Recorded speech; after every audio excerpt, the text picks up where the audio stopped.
supposed to be able to write songs if I don't know music theory or how to play an instrument? I don't have any skills. I feel like such an idiot right now. Hey, you know you don't actually need to know how to play an instrument or music theory in order to write great songs. What are you talking about? Of course you need to know those things in order to write songs.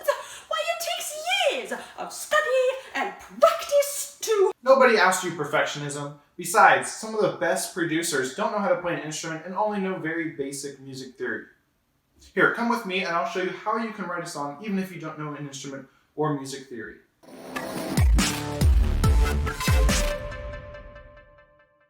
Hi, I'm Reagan Ram with Orpheus Audio Academy, helping you make better music and build your fan base online. So if you don't know music theory and you don't know how to play an instrument, how do you get started with making music? Well, there are 5 things you're going to need starting out. Number 1 is software. You need a digital audio workstation. I use Logic Pro 10, but there's a lot of other great ones out there. Now, number 2, you're going to need headphones because you are going to need to be able to actually hear what it is you're working on. So obviously headphones are a key for creating music. And I'll include a link in the description below for all the recommended software for beginners on how to get started making music. And you're also going to need a microphone. This is if you are doing vocals. If you're not doing vocals or not planning on actually recording any sounds yourself, then you can probably get away without a microphone. And then you're also going to need an audio interface. This is what your mic will plug into so that you can record audio. And then lastly, of course, you need a computer. Obviously, that goes without saying. Computer, get a computer. All right, now that you have the necessary equipment to start making music, how do you go about creating a song if you don't know theory and you don't know an instrument? Well, for the rest of this video, I'm going to walk through 9 steps for creating a song. And these steps don't require knowing an instrument and only very basic knowledge of music theory, which I'll also cover in this video.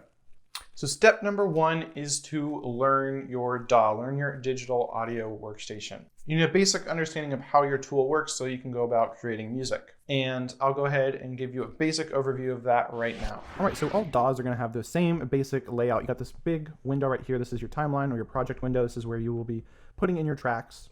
Then you over here in this menu here, you have where your actual instruments will go. And then here on the left is where you can add effects to your instrument and things like that. And at the top here, you got some important navigation here. You got some information about the tempo, where you're at in the song. You have your stop, play, record, loop menu here. And then on the left here are basically ways you can add in extra menu items in here in Logic. So you got this little box here, which is your instrument library. This is where you can choose different instruments. Here's your information tab. This is where you can get more information on each track and what effects it has. And there's just all this little drop down as well, which gives you more features, which you can close if you want. This little dial here will show you smart controls. This will pop up to kind of give you an easy way of editing effects that are on your instruments. This is the mixer tab here. So this is basically your virtual mixing desk where you can control volume, panning, different effects, sends, insert effects, EQ, and all that kind of stuff. All right, so now we have an instrument here. If we want to add an instrument, we can just click the plus button here, and we can add a software instrument, or we can add audio or a drummer track. There's also got an option here for external MIDI or guitar or bass, but you can just ignore these. You're not really going to need those very frequently. So I'll go ahead and create an instrument here, and then we can choose the sound by going over here on the left. These are where all your sound banks are. And so we could go to synthesizer if we wanted to, choose the classics, and pull up some kind of synth sound. And now we have a synth. And then I don't have a keyboard right now I'm using, so you can actually use your keyboard, your computer keyboard, to play instruments by going to Window, Show Musical Typing. I use this a lot. Now you got a little, basically octave and a half here, keyboard that you can play. So with this, we can just use the keys on our computer keyboard to actually put in the sound we want to record. And if we want to record, all we have to do is make sure our track is armed.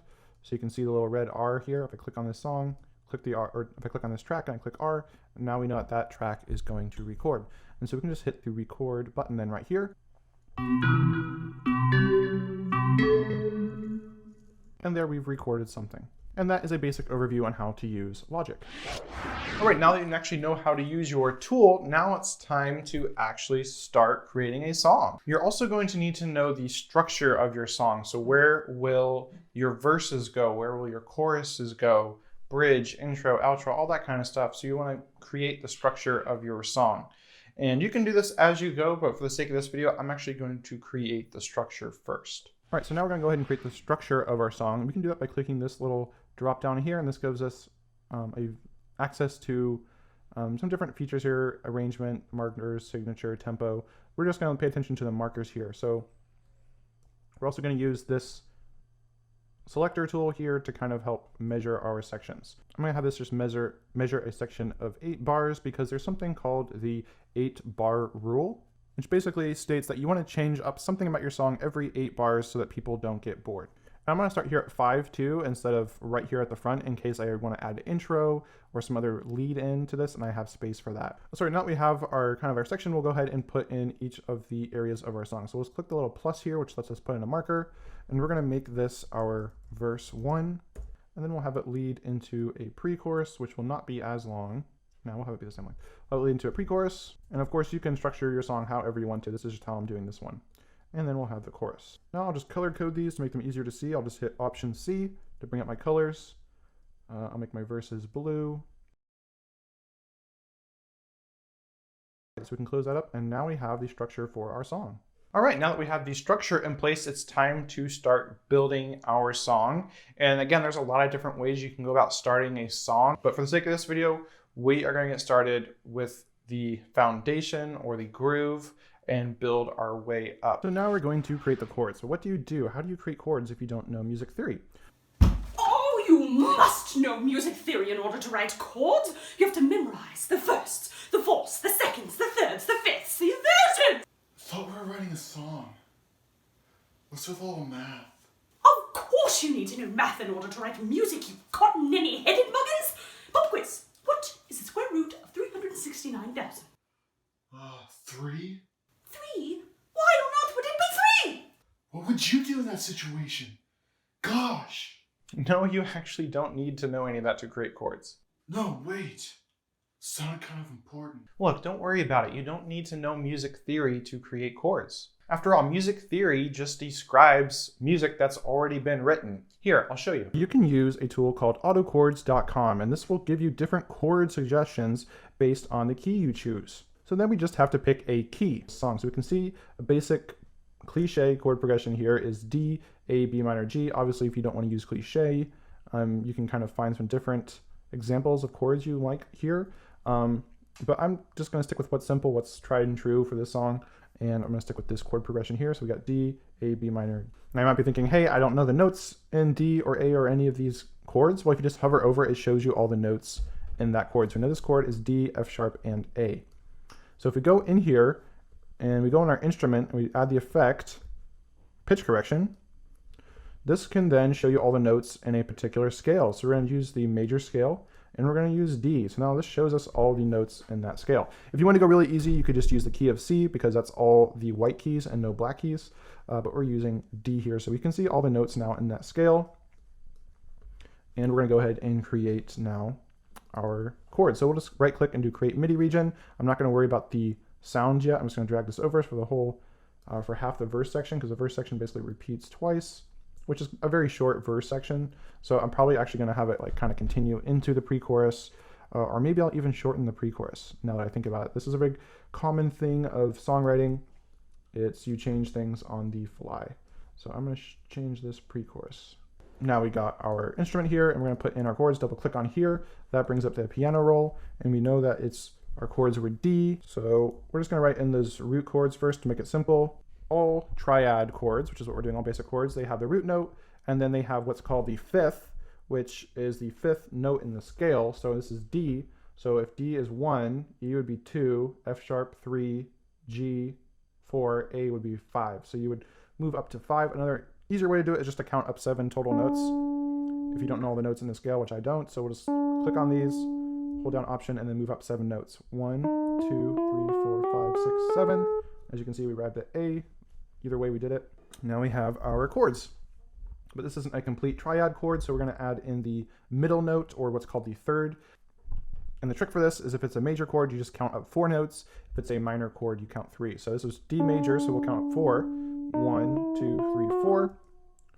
Same thing with A. 3, 4. Now this is B minor, so we're only going to count up 3. And then G was major. Now I sound like this. So let's go ahead and choose our instrument now, actually, because I don't really want to use this electric keyboard.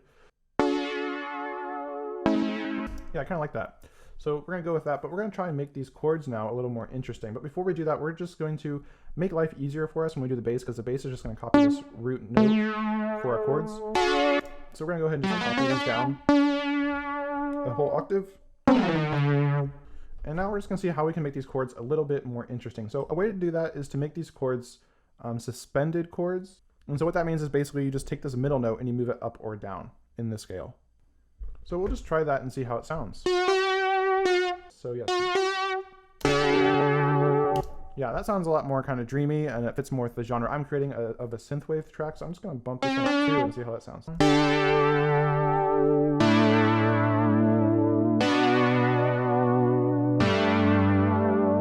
Wow, I like that a lot. And this pitch corrector tool is actually adding this kind of VHS warble kind of sound effect, which really fits with my retro feel that I'm going for with this song. And another thing you can do, which is really fits with my genre, you might not want to do this, is inverted chords. That's just taking a note and dropping it up or down an octave. And we'll see how that sounds. And that's pretty good. So we'll just copy that now for the rest of the verse. And we'll use the same chords for the pre-chorus as the chorus. We'll just change them up a little bit so it's not the same progression. So we got a little bit more interesting sounding. So we can just go to auto chords and find a new progression that we like. Maybe we like this one. And maybe we'll do that. So A, E, F sharp minor, D. All right, so now we got our chords. All right, and the great thing is we can now just copy and paste these. Maybe I'll just do 2 chords.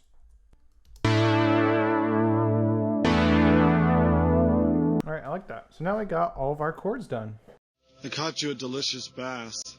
All right, so now it's time to do the bass. So we'll just duplicate this synth to make things simple. And we're gonna switch it out for a free synthesizer I like to use for the bass of these kinds of songs called OBXD.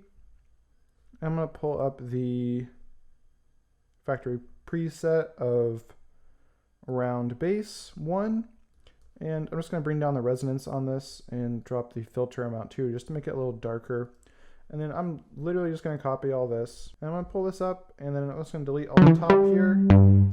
And then I'm going to get the brush tool to make this really quick. I'm going to keep everything an 8th note and draw in my bass like that. So now our verse sounds like this. And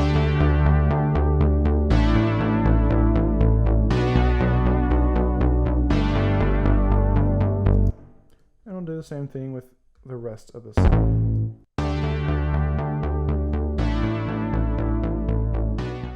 All right, and so now we have all of our bass sections done. So now it's time to add drums, and Logic makes this really easy. You can just hit this plus button for a new track, add in drummer, add create, and it's basically like hiring a drummer for you, and you have this awesome drumming pattern already created. And you can change the different types, how loud and complex it is. You can, whether you're using hi-hats or toms or cymbals. Logic makes it so easy to really add some really cool drum sounds. But I'm not going to use Logic's drum kit. Actually, I'm going to delete this track. I'm going to use another plugin I really like to use for synthwave music, and it's called BM Vice. And so I'll pull that up, and this has a really cool synthwave type drum sound. So I'm just going to find a pattern in here I like, and I'll drag that into the project. So here are my drums now, and I can just keep dragging them in from the synthwave plugin that I have, or you can just simply create a MIDI pattern, double click on that, and now you can see all your drum sounds right here. You got your kick, snare, hi-hat, toms, and your cymbal. Pretty simple, and you got some other cool sounds here. So this is really nice. So you could just program this in yourself, but at the same time, I'm just going to drag in different parts here. All right, so now we got our chords, our bass, and our drums. So we've got most of the song done already. All right, so step 6 is basically filling out your song by adding in some other rhythm or background sounds. You know, this could be maybe an arpeggiator. This could also be writing in some instrument parts to take over the melody of your song when the vocals aren't carrying that. So in order to create these parts, you might want to study what is it that some of your favorite artists do, or what are some of your favorite songs, and where do they put their leads, or what other kinds of sounds do they have going on in the background or in the periphery or as part of the rhythm of the song, and use those ideas to get some inspiration for what you can do for your song. So in synthwave, there are a lot of arpeggiated sounds. That means notes that just follow all the notes in the scale up and down. And so that's what I'm going to do for this song. Now this is a good time to clean things up a little bit. We'll just label this drums, bass, and we'll do some coloring. So I can just hit Option C to pull up the color panel. All right, so now it's time to just kind of add some interest to the song, add some other instruments, add some lead sounds to this track to basically just finish the instrumentation. So a lot of synthwave songs have arpeggiators, so I'm going to do that. I'm going to add in an arp sound. So I kind of like this sound. And then we're just going to change up basically the top and the middle notes is what I like to do. All right, so I ended up settling on this progression. I just kind of moved the notes around until I found something I like. And so that'll pretty much do it then for the choruses. So now I just got to find something similar to do for the verses. So I came up with this pattern here, and then I'm just going to kind of move things around a little bit to make it a little bit more interesting. I'm actually going to have this be basically the intro as well. And I'm going to have the bass extend out too, and that'll be basically the intro of the song. And let's move it into the other verse section. All right, now let's see if we can add some lead sounds for our song. So I'm gonna duplicate this again, put it on top. I like to have my higher sounds on top. And let's find a good lead instrument now here in the synthesizer section.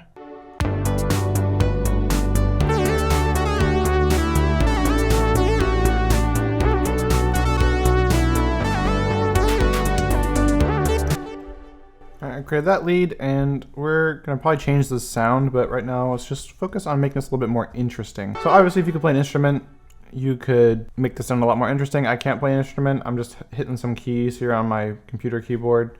And so I do something really basic, and then I kind of just move things around later to make them sound more interesting. So this is obviously not in time, so I'm gonna have to correct that as well.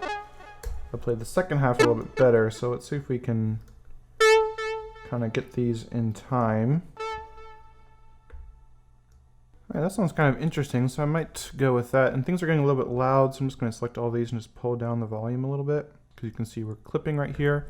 Alright, so I'm going to make this a little bit more interesting, but first I feel like this sound kind of needs a delay to fill out the space a little bit more. So normally I'd recommend you put a delay on a send, but we're keeping things simple right here, so I'm just going to throw on a delay. This is a delay called Comeback Kid by Baby Audio.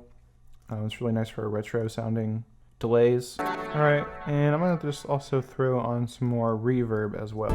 Alright, so we're going to layer this in over the chorus. So I'm kind of hearing something throughout here from this. Alright, so I've got my little lead part here now, and it sounds like this.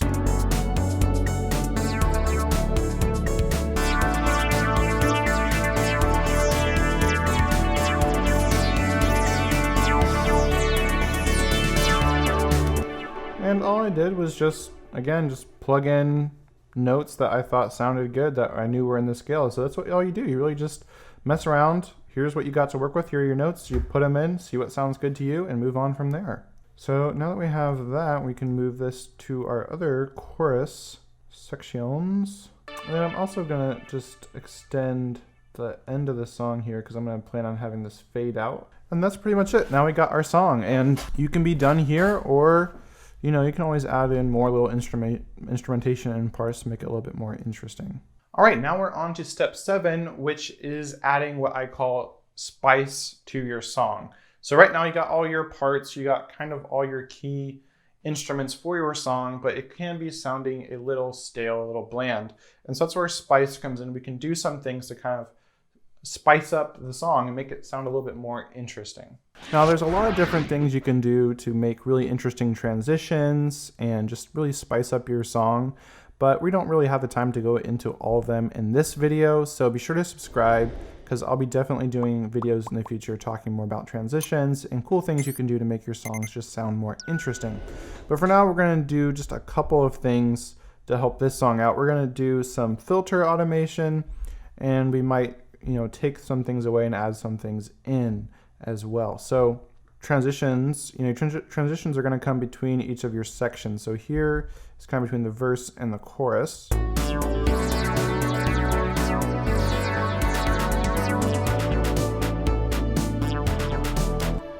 So it's a little awkward. You can't really tell that there's kind of a transition there. And so I think I'll do that by helping that out by just I'll take away the bass during this section, and we'll see what that sounds like.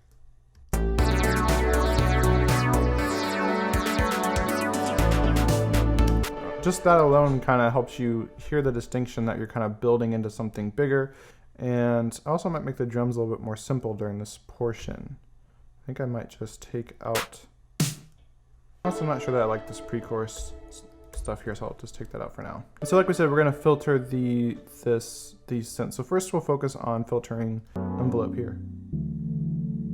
So we might start down a little bit lower, actually. The way we do this in Logic is we hit the A button, A key on our keyboard, and that shows us the automation, and we want to go into the retro synth here. That's what we're seeing right here, the retro synth effects. It's in the filter section. You can see where it says filter over here on the synthesizer. So here's the filter, and we want to go to cutoff by envelope. And so now that's in here. So if we just we can even click in here now to add anchor. So you can see it's at 0.82, and you can see over here 0.82. So we know we're editing the correct thing. And so we're going to put some points over here, and we don't want to affect the rest of the song. So we're only going to put some other anchors here. So then we're going to pull this down a little bit, and we're going to let that kind of pull upwards. Let's see what that sounds like. You'll see it will automatically now turn the envelope up over time.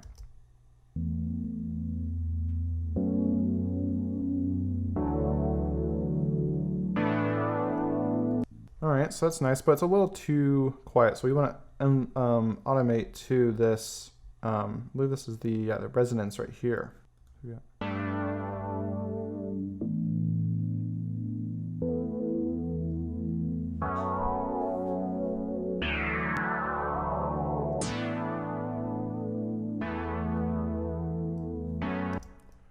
Let's go to that resonance. Maybe we'll have the resonance come up a bit in the chorus too, to again just kind of add some more of that interest.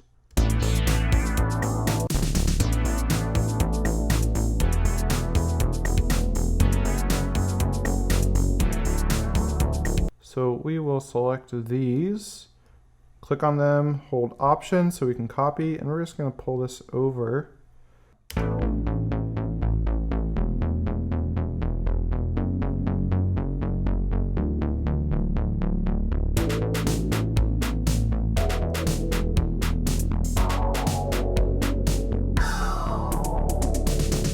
So that is our chords now. So let's automate our plucks here a little bit. And these are just going to do a simple cutoff automation here.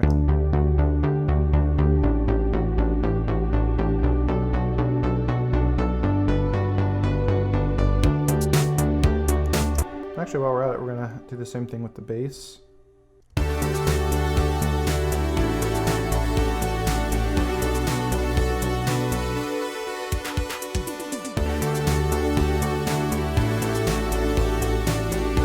Alright, so we got all our automation now. Alright, now we're on to step 8, which is creating lyrics. A basic rule of thumb for creating lyrics is you want to tell a story. That's what's going to be the most captivating for the listener, because everyone loves stories. So you can use your verses to kind of progress the story and tell where the story is going over time. And you can use your choruses to basically drive home the message or the resolution of that story. And then you might have a bridge section or other one-off sections in your song that might give another side to the story or just kind of be a wild card. And that's a general principle for writing lyrics. Now, I actually find it helpful to kind of come up with the melody, the notes of the melody first before writing the lyrics, so that I can just then fit the lyrics to the melody rather than trying to fit the melody to the lyrics? Yeah, because the melody is what's most important, what it sounds like, the notes. So I'm going to try it and just listen to the song and hum something out and see what I get. All right, so I got my concept. I'm actually writing a sci-fi novel with my wife.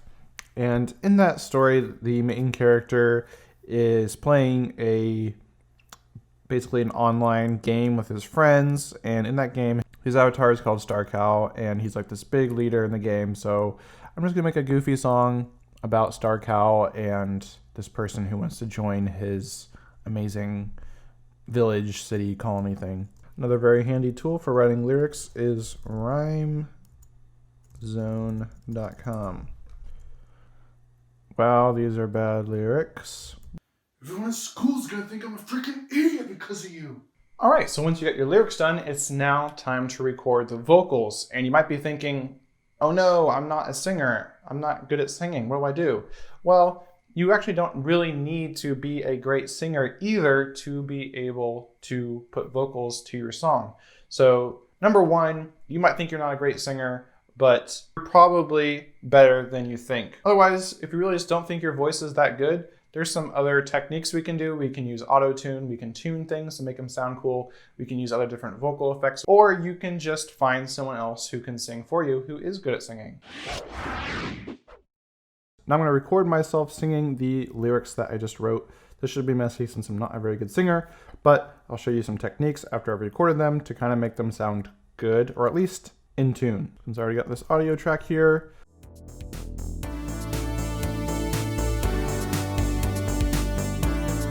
All right, so that's pretty much it then for recording the vocals. Now I just gotta clean these up and mix them.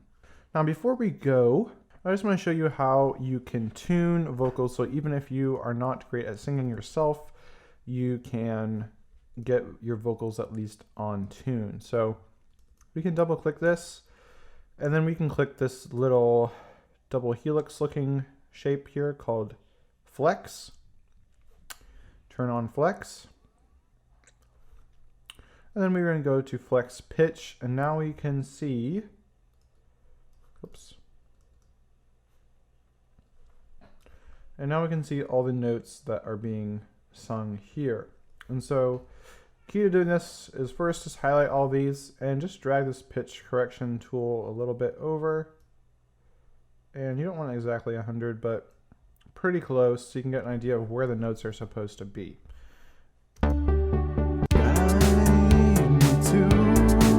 And then we'll of course pull out our handy pitch correction tool. And you could just use this as is. So if you want to hear what that sounds like. Guide me to your epic colony. So it kind of gets that auto-tune effect. This is basically auto-tune, which isn't the best. I know it used to really be in style. It's not so much in style anymore. So it's better just to turn this off, and then we'll just manually tune things here. So we'll loop this. So you can see here, I'm such a horrible singer. It's singing on G sharp. That is not in the key. So let's see if it's supposed to be a G. Yeah,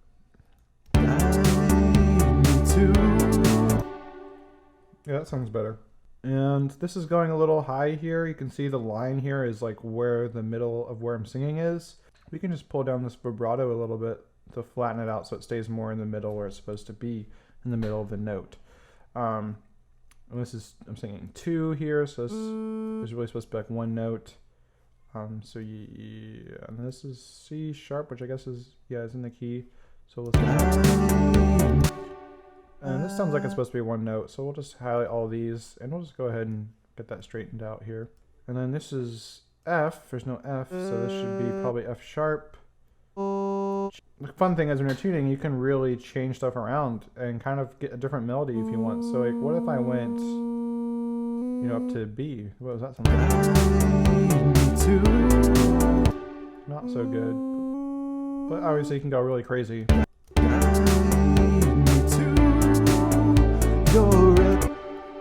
So anyway, we'll put that back where it was.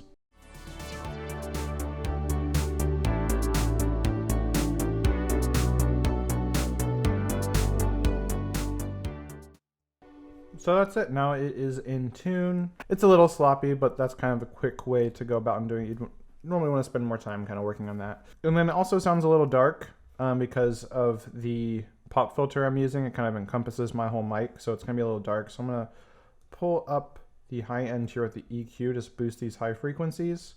To your epic calling. And it's a little dark down here, so give this a little bit of a cut, and we'll cut out the low end completely because we don't need that. We're getting a little bit into mixing here, which isn't really what this episode is about, but we want it to sound at least decent. Guide me to your epic calling. And then we're going to want to throw on some compression too. This will help balance out the performance.